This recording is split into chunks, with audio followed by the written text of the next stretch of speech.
Welcome back. You're watching Buy or Sell. The market's holding steady, 1/3% higher on the Nifty and the Sensex. Nifty at 5,233. That's the Sensex at 17,450. It is expiry day, so there is some amount of trade that's picking up. Small cap index leading the gains up about 1.5%. Sectorally as well, it's not looking too bad, barring the tech and the FMCG pack that are seeing some amount of selling pressure this morning. Well, of course, but markets concentrating on earnings. Biocon and numbers have been announced a while ago. Let's go across to Prashant Nair, who will be taking us through that. And of course, reviewing those numbers with the management. Good, Samina. So, no doubts about that. Let's actually get you the management. Kiran Mazumdar-Shaw is on the phone line with us. Ma'am, thanks for being with us this afternoon. Prashant this side. Congratulations on a good set of numbers. I want to focus in on the margin picture, though, which is actually, I think, come down about 120 odd basis points. What is that due to? No, as far as I can see it, I think in terms of our overall business, it's, yes, if you include Axicorp, the margins are at 21%. But if you look at Biocon's margin, excluding Axicorp, it's at 30%. And if you look at our research services businesses, there the margins are even higher at 33%. So 30% for... I don't quite understand why you believe that our margins have come off. In fact, Biocon's margins this quarter, in fact, have been very high at 31%. Ma'am, I'm taking Axicorp also into those numbers, ma'am. That's why the margins are off 120 basis points. Yeah, but I think Axicorp's business is a very different business, and I think if you compare like for like, last year, I think Axicorp was on a three quarters basis, and this year it's the full set of numbers, the full year numbers. So basically, you will find that Axicorp does impact our margin largely because it's a top line business. But I think you need to look at Biocon excluding Axicorp in terms of really understanding what we're doing with our margins. That's a fair point, but can you tell us what's Axicorp likely to do? I know it's a low margin operation, but otherwise, what is it likely to do? How is the performance there going to be? Well, as you know, we have acquired Axicorp really to market our biosimilar insulins going forward.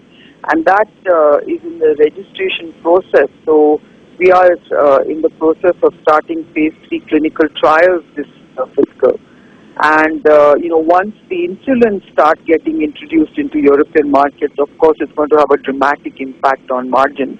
Right now, Axicorp's business has very low margins. It has been winning tenders, the AOK and BKK tenders in Germany. But again, these are very low margin businesses. So despite that, of course, we are pleased that the Axicorp is at least, contributing to the bottom line, albeit at a very low level. Syngene and Syngene, ma'am, how's the performance been there? I think Syngene and our research services businesses have done extremely well. In fact, as I mentioned earlier, the margins are at 33%. The growth of these businesses is also it has registered a 24% year-on-year growth. The last quarter also has been very, very strong and robust. And I think this is a business that we are very optimistic about. I think it's in good shape. We've started some new service offerings which are also beginning to add to this growth traction. Any plans to take these to the market separately, ma'am? We've spoken about these on previous occasions as well. Yes, the plan is still there. We are still very hopeful of taking Syngene to the market this fiscal. And I think it's a question of when. I think you are likely to see some announcement either later this calendar year or at least by the end of this fiscal. Okay, in this fiscal. Okay, fair enough. For OL11, ma'am, you want to put out a guidance just in terms of growth, approximately top line, bottom line?